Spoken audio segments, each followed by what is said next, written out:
ಕರ್ನಾಟಕದಲ್ಲಿ micro finance ಕಿರುಕುಳಕ್ಕೆ break ಬಿದ್ದಿದೆ. ಸುಗ್ರೀವಾಜ್ಞೆಗೆ ಬಿತ್ತು ರಾಜ್ಯಪಾಲರ ಅಂಕಿತ. ಇದು ರಿಪಬ್ಲಿಕಾನ ವರದಿಯ ಬಿಗ್ ಇಂಪ್ಯಾಕ್ಟ್. ಮೈಕ್ರೋ ಫೈನಾನ್ಸ್ ವಸೂಲಿ ದಬ್ಬಾಳಿಕೆಗೆ ಬ್ರೇಕ್ ಹಾಕಿದೆ ರಾಜ್ಯ ಸರ್ಕಾರ. ಯಾವ ಮೂಲಕ ಅಂದ್ರೆ ಸುಗ್ರೀವಾಜ್ಞೆಯ ಮೂಲಕ. ಪದೇ ಎರಡು ಬಾರಿ ಸುಗ್ರೀವಾಜ್ಞೆಯನ್ನ ವಾಪಸ್ ಕಳಿಸ್ಕೊಟ್ಟಿದ್ರು ರಾಜ್ಯಪಾಲರು. ಕಾರಣ ಒಂದಷ್ಟು ಅಂಶಗಳಿಗೆ ಸಂಬಂಧಪಟ್ಟಂತೆ ಸ್ಪಷ್ಟೀಕರಣ ಕೇಳಿ. ರಾಜ್ಯ ಸರ್ಕಾರ ಕೂಡ ಆ ಅಂಶಗಳಿಗೆ ಸಂಬಂಧಪಟ್ಟಂತೆ ಸ್ಪಷ್ಟೀಕರಣ ಕೊಟ್ಟು ವಾಪಸ್ ಕಳಿಸಿದ್ರು. ಈಗ ಕೊನೆಗೂ ರಾಜ್ಯಪಾಲರು ಆ ಸುಗ್ರೀವಾಜ್ಞೆಗೆ ಸಹಿ ಹಾಕಿದ್ದಾರೆ. ರಾಜ್ಯಪಾಲರ ಅಂಕಿತ ಬಿದ್ದಿದೆ. ಆ ಮೂಲಕ ರಾಜ್ಯದಲ್ಲಿ ಏನ್ ಮೈಕ್ರೋ ಫೈನಾನ್ಸ್ ಸಿಬ್ಬಂದಿಯ ಆಟಾಟೋಪ ಇತ್ತು ಅದೆಲ್ಲದಕ್ಕೂ ಕೂಡ ಇನ್ನು ಮುಂದೆ ಬ್ರೇಕ್. ಯಾರ್ಯಾರಿಗೂ ಕೂಡ ಸಮಸ್ಯೆ ಮಾಡೋ ಹಾಗಿಲ್ಲ. RBI ನಿಯಮಗಳನ್ನ ಕಡ್ಡಾಯವಾಗಿ ಪಾಲಿಸಲೇಬೇಕು. ಇಫ್ ಸಪೋಸ್ ಆ ನಿಯಮಗಳನ್ನ ಉಲ್ಲಂಘನೆ ಮಾಡಿದ್ರೆ ದಂಡ ಕಟ್ಟಬೇಕಾಗುತ್ತೆ, ಶಿಕ್ಷೆ ವಿಧಿಸಲಾಗುತ್ತೆ. 5 ಲಕ್ಷ ತನಕ ದಂಡ. ಯಾವುದೇ ಫೈನಾನ್ಸ್ನವರಾದರೂ ಕೂಡ 3 ಲಕ್ಷಕ್ಕೂ ಮೀರಿ ಸಾಲ ಕೊಡೋ ಹಾಗಿಲ್ಲ. ಒಬ್ಬ ವ್ಯಕ್ತಿಗೆ ನೀವು ಸಾಲ ಕೊಡ್ತೀರಿ ಅಂತ ಅಂದ್ರೆ 2 ಕಂಪ್ನಿಯವ್ರು ಕೊಡಬಹುದು, ಆದ್ರೆ 3 ಲಕ್ಷ ಮೀರಿರಬಾರದು. ನೀವು ಸಾಲ ವಸೂಲಿಗೆ ಹೋಗುವಾಗಲೂ ಕೂಡ ಒಂದಷ್ಟು ನಿಯಮಗಳನ್ನ ಪಾಲನೆ ಮಾಡಲೇಬೇಕು. ಮನೆಗೆ ಹೋಗೋದು, ಗಲಾಟೆ ಮಾಡೋದು, ಮಾನಸಿಕ ಹಿಂಸೆ ಕೊಡೋದು ಇದ್ಯಾವುದನ್ನ ಕೂಡ ಮಾಡೋ ಹಾಗಿಲ್ಲ. ಹಾಗೆ ಮಾಡಿದ್ರೆ ಕಾನೂನು ರೀತಿಯಲ್ಲಿ ಕಠಿಣ ಕ್ರಮ ಕೈಗೊಳ್ಳಲಾಗುತ್ತೆ ಅನ್ನುವಂಥ ವಿಚಾರ ಕೂಡ ಸುಗ್ರೀವಾಜ್ಞೆಯಲ್ಲಿದೆ. ಸೊ ಹಾಗಾಗಿ ಅಷ್ಟೂ ನಿಯಮಗಳನ್ನ ಇನ್ನು ಮುಂದೆ ಮೈಕ್ರೋ ಫೈನಾನ್ಸ್ ಸಿಬ್ಬಂದಿ ಪಾಲನೆ ಮಾಡಲೇಬೇಕಾದಂಥ ಅನಿವಾರ್ಯತೆ. ಆ ಮೂಲಕ ಮೈಕ್ರೋ ಫೈನಾನ್ಸ್ನವರಿಗೆ ಕಡಿವಾಣ ಹಾಕಿದ್ದಾರೆ ಸಿಎಂ ಸಿದ್ದರಾಮಯ್ಯನವರು. ಯಾವುದೇ ರೀತಿಯ ಆಟಾಟೋಪ ರಾಜ್ಯದಲ್ಲಿ ಇನ್ನು ಮುಂದೆ ನೋಡೋದಕ್ಕೆ ಸಿಗಲ್ಲ. ಜನ ಕೂಡ ನೆಮ್ಮದಿಯಾಗಿ ಬದುಕಬಹುದು. ಆ ನಿಟ್ಟಿನಲ್ಲಿ ರಾಜ್ಯ ಸರ್ಕಾರ ಬಹಳ ಮಹತ್ವದ ಹೆಜ್ಜೆ ಇಟ್ಟಿದೆ. ಇನ್ನು ಈ ಸುಗ್ರೀವಾಜ್ಞೆಯಲ್ಲಿ ಏನಿದೆ ಅನ್ನುವಂಥ ಪ್ರಮುಖ ಅಂಶಗಳನ್ನ ಕೂಡ ನಿಮ್ಮ ಮುಂದೆ ಇಡ್ತಾ ಇದ್ದೀವಿ. ಮೊದಲೇದಾಗಿ ಮೈಕ್ರೋ ಫೈನಾನ್ಸ್ ವ್ಯವಹಾರ ಕನ್ನಡದಲ್ಲೇ ಇರಬೇಕು. ಯಾಕಂದ್ರೆ ಜನಕ್ಕೆ ಅರ್ಥ ಆಗ್ಬೇಕಲ್ಲ. ನೀವು ಯಾರೋ ಹಳ್ಳಿ ಭಾಗಕ್ಕೆ, ಗ್ರಾಮೀಣ ಭಾಗದಲ್ಲಿ ಹೋಗಿ ಯಾವುದೋ ಭಾಷೆಯಲ್ಲಿ ಮಾತಾಡಿ ಏನೋ ಹೇಳಿದ್ರು ಕೂಡ ಅವ್ರಿಗೆ ಗೊತ್ತಿರಲ್ಲ. ಹಾಗಾಗಿ ಕನ್ನಡದಲ್ಲಿ ಅವ್ರಿಗೆ ಮಾಹಿತಿ ಕೊಡಬೇಕು, ವ್ಯವಹಾರಗಳನ್ನ ಮಾಡಬೇಕು. ಅದೇ ರೀತಿ ಬಲವಂತವಾಗಿ ಸಾಲ ವಸೂಲಿ ಮಾಡೋ ಹಾಗಿಲ್ಲ.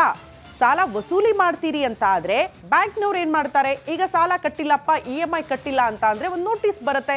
ಆ ನೋಟಿಸ್ ಮೂಲಕ ಮತ್ತೆ ವಾಪಸ್ ನಾವು ಕಟ್ತಾ ಇದ್ದಾಗ ಮತ್ತೊಂದು ನೋಟಿಸ್ ಕೊಡ್ತಾರೆ.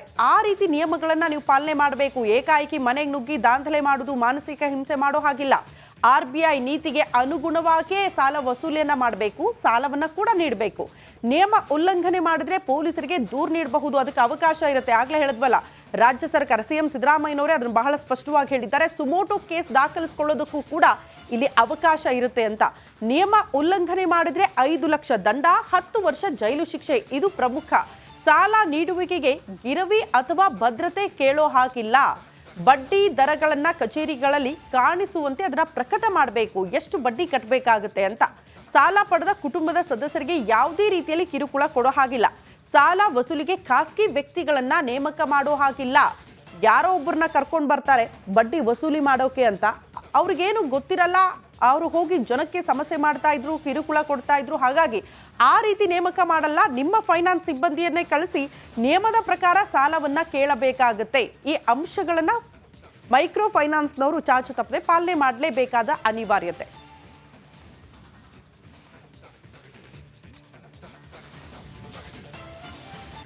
ಕರ್ನಾಟಕದಲ್ಲಿ ಮೈಕ್ರೋ ಫೈನಾನ್ಸ್ ಕಿರುಕುಳಕ್ಕೆ ಬ್ರೇಕ್ ಬಿದ್ದಿದೆ. ಸುಗ್ರೀವಾಜ್ಞೆಗೆ ಬಿತ್ತು ರಾಜ್ಯಪಾಲರ ಅಂಕಿತ.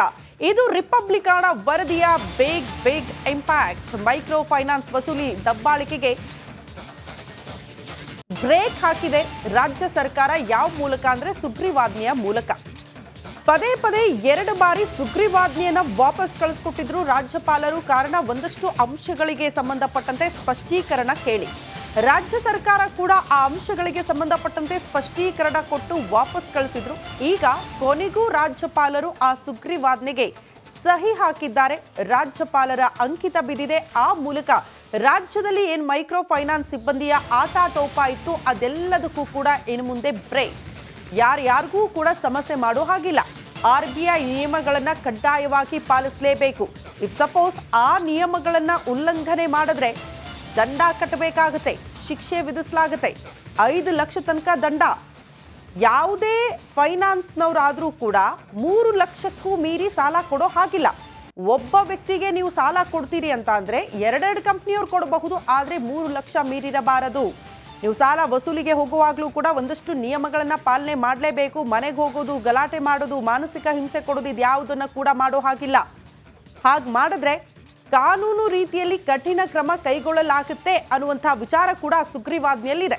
ಸೊ ಹಾಗಾಗಿ ಅಷ್ಟೂ ನಿಯಮಗಳನ್ನ ಇನ್ನು ಮುಂದೆ ಮೈಕ್ರೋ ಫೈನಾನ್ಸ್ ಸಿಬ್ಬಂದಿ ಪಾಲನೆ ಮಾಡಲೇಬೇಕಾದಂಥ ಅನಿವಾರ್ಯತೆ. ಆ ಮೂಲಕ ಮೈಕ್ರೋ ಫೈನಾನ್ಸ್ನವರಿಗೆ ಕಡಿವಾಣ ಹಾಕಿದ್ದಾರೆ ಸಿಎಂ ಸಿದ್ದರಾಮಯ್ಯನವರು.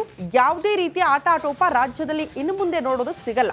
ಜನ ಕೂಡ ನೆಮ್ಮದಿಯಾಗಿ ಬದುಕಬಹುದು. ಆ ನಿಟ್ಟಿನಲ್ಲಿ ರಾಜ್ಯ ಸರ್ಕಾರ ಬಹಳ ಮಹತ್ವದ ಹೆಜ್ಜೆ ಇಟ್ಟಿದೆ. ಇನ್ನು ಈ ಸುಗ್ರೀವಾಜ್ಞೆಯಲ್ಲಿ ಏನಿದೆ ಅನ್ನುವಂಥ ಪ್ರಮುಖ ಅಂಶಗಳನ್ನ ಕೂಡ ನಿಮ್ಮ ಮುಂದೆ ಇಡ್ತಾ ಇದ್ದೀವಿ. ಮೊದಲೇದಾಗಿ ಮೈಕ್ರೋ ಫೈನಾನ್ಸ್ ವ್ಯವಹಾರ ಕನ್ನಡದಲ್ಲೇ ಇರಬೇಕು. ಯಾಕಂದ್ರೆ ಜನಕ್ಕೆ ಅರ್ಥ ಆಗ್ಬೇಕಲ್ಲ. ನೀವು ಯಾರೋ ಹಳ್ಳಿ ಭಾಗಕ್ಕೆ, ಗ್ರಾಮೀಣ ಭಾಗದಲ್ಲಿ ಹೋಗಿ ಯಾವುದೋ ಭಾಷೆಯಲ್ಲಿ ಮಾತಾಡಿ ಏನೋ ಹೇಳಿದ್ರು ಕೂಡ ಅವ್ರಿಗೆ ಗೊತ್ತಿರಲ್ಲ. ಹಾಗಾಗಿ ಕನ್ನಡದಲ್ಲಿ ಅವ್ರಿಗೆ ಮಾಹಿತಿ ಕೊಡಬೇಕು, ವ್ಯವಹಾರಗಳನ್ನ ಮಾಡಬೇಕು. ಅದೇ ರೀತಿ ಬಲವಂತವಾಗಿ ಸಾಲ ವಸೂಲಿ ಮಾಡೋ ಹಾಗಿಲ್ಲ. ಸಾಲ ವಸೂಲಿ ಮಾಡ್ತೀರಿ ಅಂತ ಆದ್ರೆ ಬ್ಯಾಂಕ್ನವ್ರು ಏನ್ ಮಾಡ್ತಾರೆ, ಈಗ ಸಾಲ ಕಟ್ಟಿಲ್ಲಪ್ಪ, EMI ಕಟ್ಟಿಲ್ಲ ಅಂತ ಅಂದ್ರೆ ಒಂದು ನೋಟಿಸ್ ಬರುತ್ತೆ.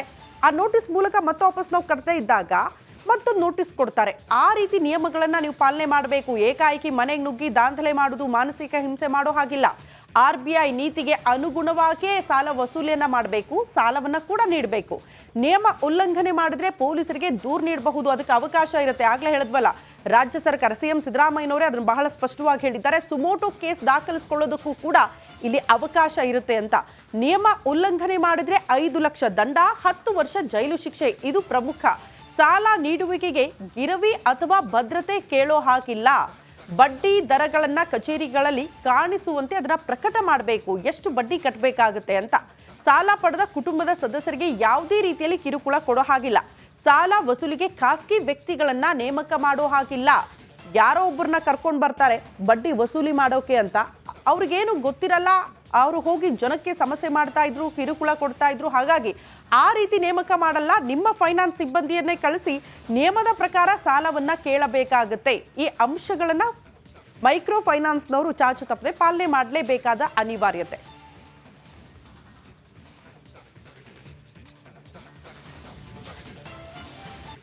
ಕರ್ನಾಟಕದಲ್ಲಿ ಮೈಕ್ರೋ ಫೈನಾನ್ಸ್ ಕಿರುಕುಳಕ್ಕೆ ಬ್ರೇಕ್ ಬಿದ್ದಿದೆ. ಸುಗ್ರೀವಾಜ್ಞೆಗೆ ಬಿತ್ತು ರಾಜ್ಯಪಾಲರ ಅಂಕಿತ.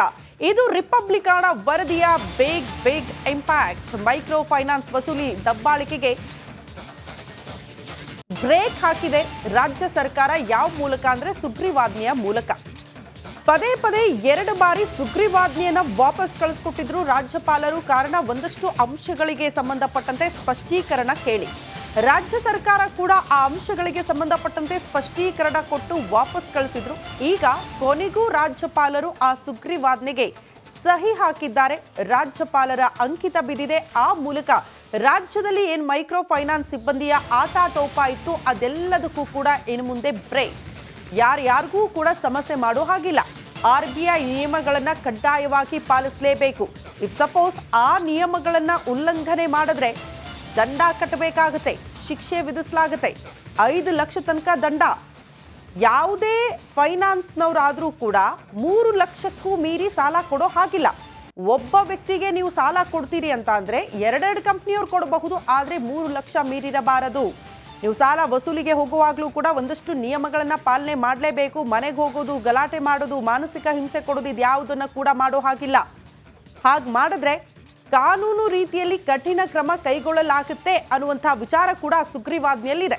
ಸೊ ಹಾಗಾಗಿ ಅಷ್ಟೂ ನಿಯಮಗಳನ್ನ ಇನ್ನು ಮುಂದೆ ಮೈಕ್ರೋ ಫೈನಾನ್ಸ್ ಸಿಬ್ಬಂದಿ ಪಾಲನೆ ಮಾಡಲೇಬೇಕಾದಂಥ ಅನಿವಾರ್ಯತೆ. ಆ ಮೂಲಕ ಮೈಕ್ರೋ ಫೈನಾನ್ಸ್ನವರಿಗೆ ಕಡಿವಾಣ ಹಾಕಿದ್ದಾರೆ ಸಿಎಂ ಸಿದ್ದರಾಮಯ್ಯನವರು. ಯಾವುದೇ ರೀತಿಯ ಆಟಾಟೋಪ ರಾಜ್ಯದಲ್ಲಿ ಇನ್ನು ಮುಂದೆ ನೋಡೋದಕ್ಕೆ ಸಿಗಲ್ಲ. ಜನ ಕೂಡ ನೆಮ್ಮದಿಯಾಗಿ ಬದುಕಬಹುದು. ಆ ನಿಟ್ಟಿನಲ್ಲಿ ರಾಜ್ಯ ಸರ್ಕಾರ ಬಹಳ ಮಹತ್ವದ ಹೆಜ್ಜೆ ಇಟ್ಟಿದೆ. ಇನ್ನು ಈ ಸುಗ್ರೀವಾಜ್ಞೆಯಲ್ಲಿ ಏನಿದೆ ಅನ್ನುವಂಥ ಪ್ರಮುಖ ಅಂಶಗಳನ್ನ ಕೂಡ ನಿಮ್ಮ ಮುಂದೆ ಇಡ್ತಾ ಇದ್ದೀವಿ. ಮೊದಲೇದಾಗಿ ಮೈಕ್ರೋ ಫೈನಾನ್ಸ್ ವ್ಯವಹಾರ ಕನ್ನಡದಲ್ಲೇ ಇರಬೇಕು.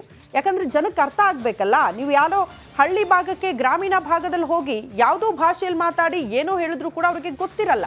ಹಾಗಾಗಿ ಕನ್ನಡದಲ್ಲಿ ಅವ್ರಿಗೆ ಮಾಹಿತಿ ಕೊಡಬೇಕು, ವ್ಯವಹಾರಗಳನ್ನ ಮಾಡಬೇಕು. ಅದೇ ರೀತಿ ಬಲವಂತವಾಗಿ ಸಾಲ ವಸೂಲಿ ಮಾಡೋ ಹಾಗಿಲ್ಲ. ಸಾಲ ವಸೂಲಿ ಮಾಡ್ತೀರಿ ಅಂತ ಆದ್ರೆ ಬ್ಯಾಂಕ್ನವ್ರು ಏನ್ ಮಾಡ್ತಾರೆ, ಈಗ ಸಾಲ ಕಟ್ಟಿಲ್ಲಪ್ಪ, EMI ಕಟ್ಟಿಲ್ಲ ಅಂತ ಅಂದ್ರೆ ಒಂದು ನೋಟಿಸ್ ಬರುತ್ತೆ. ಆ ನೋಟಿಸ್ ಮೂಲಕ ಮತ್ತೆ ವಾಪಸ್ ನಾವು ಕಟ್ತಾ ಇದ್ದಾಗ ಮತ್ತೊಂದು ನೋಟಿಸ್ ಕೊಡ್ತಾರೆ.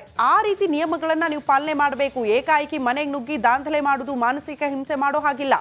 RBI ನೀತಿಗೆ ಅನುಗುಣವಾಗಿಯೇ ಸಾಲ ವಸೂಲಿಯನ್ನ ಮಾಡಬೇಕು, ಸಾಲವನ್ನ ಕೂಡ ನೀಡಬೇಕು. ನಿಯಮ ಉಲ್ಲಂಘನೆ ಮಾಡಿದ್ರೆ ಪೊಲೀಸರಿಗೆ ದೂರು ನೀಡಬಹುದು, ಅದಕ್ಕೆ ಅವಕಾಶ ಇರುತ್ತೆ. ಆಗ್ಲೇ ಹೇಳಿದ್ವಲ್ಲ, ರಾಜ್ಯ ಸರ್ಕಾರ CM ಸಿದ್ದರಾಮಯ್ಯನವರೇ ಅದನ್ನು ಬಹಳ ಸ್ಪಷ್ಟವಾಗಿ ಹೇಳಿದ್ದಾರೆ. ಸುಮೋಟೋ ಕೇಸ್ ದಾಖಲಿಸಿಕೊಳ್ಳೋದಕ್ಕೂ ಕೂಡ ಇಲ್ಲಿ ಅವಕಾಶ ಇರುತ್ತೆ ಅಂತ. ನಿಯಮ ಉಲ್ಲಂಘನೆ ಮಾಡಿದ್ರೆ 5 ಲಕ್ಷ ದಂಡ, 10 ವರ್ಷ ಜೈಲು ಶಿಕ್ಷೆ. ಇದು ಪ್ರಮುಖ. ಸಾಲ ನೀಡುವಿಕೆಗೆ ಗಿರವಿ ಅಥವಾ ಭದ್ರತೆ ಕೇಳೋ ಹಾಗಿಲ್ಲ. ಬಡ್ಡಿ ದರಗಳನ್ನ ಕಚೇರಿಗಳಲ್ಲಿ ಕಾಣಿಸುವಂತೆ ಅದನ್ನ ಪ್ರಕಟ ಮಾಡಬೇಕು, ಎಷ್ಟು ಬಡ್ಡಿ ಕಟ್ಟಬೇಕಾಗುತ್ತೆ ಅಂತ. ಸಾಲ ಪಡೆದ ಕುಟುಂಬದ ಸದಸ್ಯರಿಗೆ ಯಾವುದೇ ರೀತಿಯಲ್ಲಿ ಕಿರುಕುಳ ಕೊಡೋ ಹಾಗಿಲ್ಲ. ಸಾಲ ವಸೂಲಿಗೆ ಖಾಸಗಿ ವ್ಯಕ್ತಿಗಳನ್ನ ನೇಮಕ ಮಾಡೋ ಹಾಗಿಲ್ಲ. ಯಾರೋ ಒಬ್ಬರನ್ನ ಕರ್ಕೊಂಡು ಬರ್ತಾರೆ ಬಡ್ಡಿ ವಸೂಲಿ ಮಾಡೋಕೆ ಅಂತ, ಅವ್ರಿಗೇನು ಗೊತ್ತಿರಲ್ಲ, ಅವರು ಹೋಗಿ ಜನಕ್ಕೆ ಸಮಸ್ಯೆ ಮಾಡ್ತಾ ಇದ್ರು, ಕಿರುಕುಳ ಕೊಡ್ತಾ ಇದ್ರು. ಹಾಗಾಗಿ ಆ ರೀತಿ ನೇಮಕ ಮಾಡಲ್ಲ. ನಿಮ್ಮ ಫೈನಾನ್ಸ್ ಸಿಬ್ಬಂದಿಯನ್ನೇ ಕಳಿಸಿ ನಿಯಮದ ಪ್ರಕಾರ ಸಾಲವನ್ನ ಕೇಳಬೇಕಾಗುತ್ತೆ. ಈ ಅಂಶಗಳನ್ನ ಮೈಕ್ರೋ ಫೈನಾನ್ಸ್ನವರು ಚಾಚು ತಪ್ಪದೆ ಪಾಲನೆ ಮಾಡಲೇಬೇಕಾದ ಅನಿವಾರ್ಯತೆ.